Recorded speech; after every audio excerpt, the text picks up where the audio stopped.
روزانہ نماز عصر کے بعد یہ چھوٹی سی تسبیح پڑھتا ہوں۔ ہر مہینے کروڑوں روپے کماتا ہوں۔ بسم اللہ الرحمن الرحیم۔ محترم ناظرین، آج میں ایک ایسا عمل آپ کی خدمت میں پیش کروں گا جو نماز عصر کے وقت آپ نے کرنا ہے۔ جو شخص غریب ہے، تنگ دست ہے، بے سہارا ہے، اس شخص کو چاہیے وہ اس عمل کو ضرور کر لے۔ اس وظیفے سے انشاءاللہ تعالی اس کا سارا قرضہ بھی اتر جائے گا اور وہ لاکھوں کروڑوں کا مالک بھی بن جائے گا۔ اللہ تعالیٰ اس عمل کی برکت سے اس بندے کو ارب پتی بنا دے گا۔ اگر وہ فقیر ہے، تندرست ہے، کچھ بھی اس کے گھر میں نہیں ہے، اپنا گھر، گاڑی، بنگلہ کچھ بھی اس کے پاس نہیں ہے، ایسے بندہ بھی اگر اس عمل کو کر لیتا ہے تو انشاءاللہ اللہ تعالیٰ چند دنوں کے اندر اس کا مقدر سنوار جائے گا، اس کی قسمت بدل جائے گی۔ اور یہ عمل آپ روزانہ چلتے پھرتے بھی کر سکتے ہیں، بیٹھے بیٹھے بھی پڑھ سکتے ہیں یا مخصوص وقت میں بھی پڑھ سکتے ہیں۔ یہ عمل بڑا آسان ہے۔ محترم ناظرین، جو لوگ کاروبار کی وجہ سے پریشان ہیں، ملازمت کی وجہ سے پریشان ہیں، جن کے گھر کے اندر تنگ دستی نے ڈیرے ڈال دیے ہیں، بے روزگاری جن کے گھر میں ختم نہیں ہوتی، رزق جن کے گھر میں نہیں آتا، انشاءاللہ تعالی رزق ان کا دیوانہ ہو جائے گا، رزق ان کے پیچھے پیچھے آئے گا۔ وہ لوگ جو اس عمل کو کر چکے ہیں، الحمدللہ 100% انہوں نے اس عمل سے رزلٹ حاصل کیا ہے، 100% اس عمل کو مجرب پایا۔ آپ بھی اس عمل سے مایوس نہیں ہوں گے۔ یہ عمل کبھی کسی کو مایوس نہیں کرتا۔ اگر آپ کے حاسدین آپ کے پیچھے پیچھے ہر وقت لگے ہوئے ہیں، اللہ تعالیٰ اس عمل کی برکت سے آپ کے حاسدین کے شر سے بھی محفوظ فرمائیں گے۔ لیکن آپ نے یہ 3 کام اپنی زندگی میں ضرور اپنا لینے ہیں۔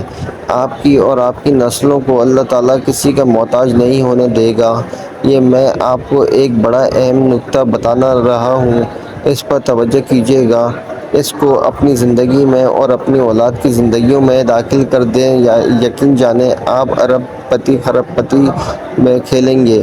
اور اس عمل کے بعد اللہ تعالیٰ نے آپ کی قسمت، آپ کے مقدر کو کھول دینا ہے اور اللہ تعالیٰ نے آپ کی توبہ کو قبول فرمائیں گے۔ اس عمل کی برکت سے گناہوں کی بخشش ہو جاتی ہے، انسان پاکیزہ اور صاف ستھرا ہو جاتا ہے، انسان کا عبادت میں دل لگنے لگتا ہے، گناہوں سے بندے کو نفرت ہو جاتی ہے۔ اس عمل کے جتنے بھی فائدے میں بتاؤں وہ کم ہیں، لیکن جب اس عمل کو آپ کریں گے، آپ کو پہلے دن ہی اس عمل کی تاثیر ملے گی اور انشاءاللہ تعالیٰ تبارک و تعالیٰ کا ایسا کرم ہوگا کہ آپ کے گھر کے اندر وہاں سے رزق آئے گا جہاں سے آپ کا گمان اور تصور بھی نہیں جاتا۔ ناظرین، وظیفہ شروع کرنے سے پہلے میں آپ کو نماز عصر کی فضیلت سے آگاہ کرنا چاہتا ہوں۔ نبی کریم صلی اللہ علیہ وسلم نے فرمایا، جس کی نماز عصر چھوٹ گئی گویا اس کا گھر اور مال سب لٹ گیا۔ یعنی نماز عصر کا فوت ہونا بربادی اعمال میں سے ہے۔ پیارے آقا صلی اللہ علیہ وسلم نے ارشاد فرمایا، وہ شخص ہرگز جہنم میں نہیں جائے گا جو سورج نکلنے سے پہلے اور سورج غروب ہونے سے پہلے نماز پڑھ لے، یعنی جو فجر اور عصر کی نماز ادا کرے۔ حضرت جابر بن عبداللہ رضی اللہ عنہ فرماتے ہیں، ہم لوگ نبی کریم صلی اللہ علیہ وسلم کی خدمت میں حاضر تھے۔ آپ صلی اللہ علیہ وسلم نے 14ویں رات کے چاند کی طرف دیکھا، پھر فرمایا، تم لوگ اپنے رب کو اسی طرح دیکھو گے جیسے اس چاند کو دیکھ رہے ہو۔ اسے دیکھنے میں تم کو کسی بھی قسم کی مشقت اور تکلیف نہیں ہوگی، اس لیے اگر تم سے سورج کے طلوع سے پہلے اور غروب سے پہلے کی نمازیں کے پڑھنے میں کوتاہی نہ ہو سکے تو ایسا ضرور کرو۔ پھر آپ نے اس آیت مبارکہ کی تلاوت کی۔ ترجمہ: سورج نکلنے اور غروب سے پہلے اللہ کی پاکیزگی بیان کرو۔ حدیث پاک میں ہے، رسول اللہ صلی اللہ علیہ وسلم نے فرمایا، جو شخص فجر اور عصر کی نماز پڑھے وہ جنت میں داخل ہوگا۔ ناظرین، اللہ پاک کے جو اسماء الحسنی ہیں، ان کو پڑھنے کے بے شمار فضائل اور برکات ہیں۔ اسماء الحسنی، ان کی تعداد 99 ہے، 99، اور ان کی تعریف میں ایک حدیث پاک ہے۔ حضور اکرم صلی اللہ علیہ وسلم کا فرمان ہے، اگر کوئی شخص اللہ تعالیٰ کے 99 جو نام ہیں ان کو یاد کر لیتا ہے، یا ان کو پڑھ کر اللہ سے دعا مانگتا ہے، یا ان کے معنی یاد کر لیتا ہے، ان پر عمل کرتا ہے تو وہ جنت میں جائے گا۔ اللہ پاک کے جو سارے نام ہیں وہ بے شمار فضائل و برکات کے حامل ہیں، اور ان کو پڑھ کر اللہ پاک سے اپنی مشکلات کے حل کے لیے دعا کریں۔ آپ کی جو بھی مشکلات ہیں انشاءاللہ وہ فوراً حل ہو جائیں گی۔ وقت کی نزاکت کو مد نظر رکھتے ہوئے وظیفے کی طرف چلتے ہیں۔ محترم ناظرین، آج کے دن یہ وظیفہ آپ نے نماز عصر کے وقت کرنا ہے۔ اس وظیفے کو عورتیں خاص ایام میں نہیں کر سکتی کیونکہ یہ نماز عصر ادا کرنے کے بعد کا وظیفہ ہے۔ جب آپ نماز عصر ادا کر لیں تو سب سے پہلے آپ نے محمد مصطفیٰ صلی اللہ علیہ وسلم کی ذات گرامی پر 11 بار درود شریف پڑھنا ہے، اور درود پاک آپ کوئی سبھی پڑھ سکتے ہیں۔ آپ صلی اللہ علیہ وسلم پڑھ لیں یا صلی اللہ علیہ محمد پڑھ لیں، بہتر ہے کہ آپ درود ابراہیمی پڑھ لیں۔ ایک دفعہ میرے ساتھ بھی پڑھیں تاکہ ثواب حاصل ہو۔ اللہم صلی علی محمد وعلی آل محمد کما صلیت علی ابراہیم وعلی آل ابراہیم انک حمید مجید۔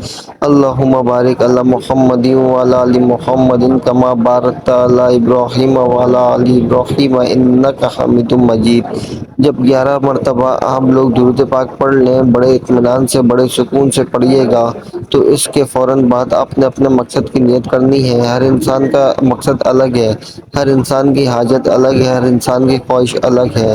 آج جس کو جو چاہیے، جتنا چاہیے، جیسا چاہیے، اپنے تمام مقصد کی نیت کر لیجئے گا۔ آپ اگر گھر چاہتے ہیں گھر مانگ لیں، گاڑی چاہتے ہیں گاڑی مانگ لیں، من پسند نوکری، من پسند شادی، قرض سے نجات کے لیے پڑھ لو۔ الغرض جو بھی آپ کا مقصد ہے، اپنے مقصد کی نیت کرتے ساتھ ہی فوری طور پر آپ نے ایک بار اعوذ باللہ من الشیطان الرجیم بسم اللہ الرحمن الرحیم پڑھ کر وظیفے کا آغاز کرنا ہے۔ اور سب سے پہلے نمبر پر آپ نے اللہ کے یہ دو نام یا اللہ یا رحمان پڑھنے ہیں۔ کیسے پڑھنے ہیں اور کتنی بار پڑھنے ہیں، توجہ کیجیے گا۔ یا اللہ یا رحمان ایک بار ہو گیا، یا اللہ یا رحمان دو بار ہو گیا، یا اللہ یا رحمان تین بار ہو گیا۔ اس طرح سے آپ یا اللہ یا رحمان کو ہاتھ کی انگلیوں پر پڑھ لیں یا تسبیح کے دانوں پر پڑھ لیں۔ آپ نے صرف 100 بار یعنی 100 دانوں کی ایک تسبیح پڑھنی ہے، اور یاد رہے عصر کی نماز کے بعد آپ نے ایک تسبیح کرنی ہے۔ انشاءاللہ اس سے آپ کے رزق میں برکت ہوگی، جو شر ہیں وہ آپ سے دور چلے جائیں گے، اور خیر ہی خیر اور عافیت کا معاملہ ہوگا۔ جب آپ 100 بار یعنی ایک تسبیح یا اللہ یا رحمان کی پڑھ لیں تو اب دوسرے نمبر پر آپ نے 3 دفعہ سورہ اخلاص پڑھنی ہے۔ سورہ اخلاص کی تلاوت فرما لیجئے۔ بسم اللہ الرحمن الرحیم، قل هو اللہ احد اللہ الصمد لم یلد ولم یولد ولم یکن لہ کفوا احد۔ حضرت انس بن مالک رضی اللہ عنہ سے روایت ہے، نبی کریم صلی اللہ علیہ وسلم سے روایت کرتے ہیں، جو شخص روزانہ 200 مرتبہ قل هو اللہ احد پڑھے تو اس کے 50 سال کے گناہ اس کے نام اعمال سے مٹا دیے جاتے ہیں۔ البتہ اس پر اگر قرض ہو تو وہ معاف نہیں ہوتا جب تک ادا نہ کرے یا صاحب حق معاف نہ کرے۔ ایک اور حدیث میں ہے، حضرت انس نبی کریم صلی اللہ علیہ وسلم سے روایت کرتے ہیں کہ جو شخص سوتے وقت دائیں کروٹ پر لیٹ کر 100 مرتبہ قل هو اللہ احد پڑھے تو قیامت کے دن اللہ اسے فرمائیں گے، اے بندے دائیں جانب سے جنت میں داخل ہو جا۔ یعنی آپ اس عمل سے اندازہ لگا سکتے ہیں کہ چھوٹا سا کام ہے، چھوٹا سا عمل ہے، اور اس کی فضیلت اور اجر کتنا زیادہ ہے۔ ایک آدمی کو سورہ اخلاص سے بہت محبت تھی، اور اس محبت کی وجہ سے وہ اس سورت کو ہر نماز کی قرات کے اختتام پر پڑھتے تھے۔ اللہ تعالیٰ نے اس کی اس صورت سے محبت کی وجہ سے اسے جنت میں داخل کر دیا۔ ایک اور حدیث میں آیا ہے کہ رسول اللہ صلی اللہ علیہ وسلم نے ایک اس صحابی کے متعلق جو امام تھے اور ہر نماز میں قل هو اللہ احد ضرور پڑھا کرتے تھے، اور جب ان سے اس کا سبب دریافت کیا گیا تو کہا مجھے اس صورت سے بے حد محبت ہے۔ فرمایا اس شخص کو خبر دو کہ بے شک اللہ تعالیٰ بھی اس شخص سے محبت کرتے ہیں۔ اس کے علاوہ سورہ اخلاص کے بہت سارے فائدے ہیں۔ نمبر 1، اللہ رب العزت 300 غضب کے دروازے بند کرے گا، مثلا دشمنی، قرضے، فتنہ وغیرہ۔ نمبر 2، اللہ تعالیٰ 100 دروازے رحمت کے کھولے گا۔ نمبر 3، اللہ تعالیٰ 300 دروازے رزق کے کھولے گا۔ اللہ تعالیٰ غیب سے رزق دے گا۔ نمبر 4، اللہ پاک اپنے علم سے علم دے گا۔ نمبر 5، 36 قرآن پاک پڑھنے کا ثواب ملے گا۔ نمبر 6، 50 سال کے گناہ معاف ہوں گے۔ نمبر 7، اللہ پاک جنت میں 20 بنگلے دے گا۔ یہ وظیفہ کرنے کی خاص عصر کے بعد تاکید کی گئی ہے اور اس لیے عصر کی نماز پڑھنا بے حد ضروری ہے۔ یعنی آپ نماز پڑھے بغیر یہ وظیفہ کریں گے تو وظیفے کا کارآمد نہیں ہوگا۔ نماز عصر کے چند فضائل، اس کی اہمیت ہم آپ کی خدمت میں پیش کرتے ہیں۔ فرمان مصطفیٰ صلی اللہ علیہ وسلم ہے کہ تم میں سے کسی کے اہل و عمال میں کمی کر دی جائے تو یہ اس کے لیے بہتر ہے جس کی نماز عصر فوت ہو جائے۔ اس کے علاوہ جس کی نماز عصر جاتی رہی اس کا اتنا بڑا نقصان ہو گیا کہ گویا اس کا خاندان اور مال سب تباہ ہو گیا۔ حضرت موسیٰ اشعری رضی اللہ عنہ سے روایت ہے کہ نبی پاک صلی اللہ علیہ وسلم نے فرمایا کہ جس نے ٹھنڈے وقت کی دو نمازیں پڑھیں، فجر اور عصر کی نماز، تو وہ جنت میں جائے گا۔ اس کے علاوہ ایک اور نبی پاک صلی اللہ علیہ وسلم کا فرمان ہے کہ عصر کے بعد کا جو وقت ہے یہ قبولیت کا وقت ہوتا ہے۔ اس وقت میں اللہ پاک سے اگر کچھ بھی سچے دل سے مانگا جائے تو وہ فوراً مل جاتا ہے۔ جب آپ یہ دونوں اعمال بتائے گئے طریقے سے پڑھ لیں تو اس کے بعد آپ وہی درود پاک آخر میں 11 مرتبہ پڑھ لیں جو آپ نے عمل کے شروع میں پڑھا تھا۔ اب آپ دونوں ہاتھ اٹھا کر اللہ تبارک و تعالیٰ سے جو بھی مانگیں گے اللہ پاک آپ کو عطا فرمائیں گے انشاءاللہ۔ یہ عمل کرنے سے آپ کی جتنی بھی دولت کی تنگی ہے فوری طور پر ختم ہو جائے گی۔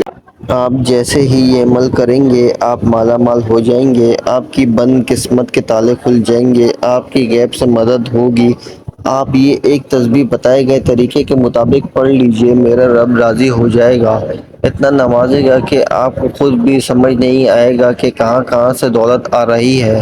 جب آپ نے یہ عمل کرنا ہے، یہ وظیفہ کرنا ہے، انشاءاللہ ایسی ایسی جگہوں سے اللہ پاک آپ کو رزق عطا کرے گا جہاں سے آپ گمان بھی نہیں کر سکتے۔ یہ عمل ایسا مضبوط ہے کہ بھکاری بھی کرے تو بادشاہ بن جائے، غریب کرے تو غنی ہو جائے، امیر ہو جائے، دولت مند ہو جائے۔ آپ اس وظیفے کو لازمی کیجئے گا، انشاءاللہ اس وظیفے کی بدولت آپ کی ہر حاجت اللہ پاک پوری فرما دیں گے انشاءاللہ۔ دعا ہے کہ اللہ پاک میرا سنانا اور آپ کا سننا اپنی پاک بارگاہ الہی میں قبول و منظور فرمائے۔ تمام احباب سے گزارش ہے کہ اللہ کے 99 ناموں میں سے کوئی ایک نام کمنٹ ضرور میں لکھیں۔ اللہ تعالی ہم سب کا حامی و ناصر ہو، آمین صبح آمین۔ السلام علیکم ورحمۃ اللہ وبرکاتہ۔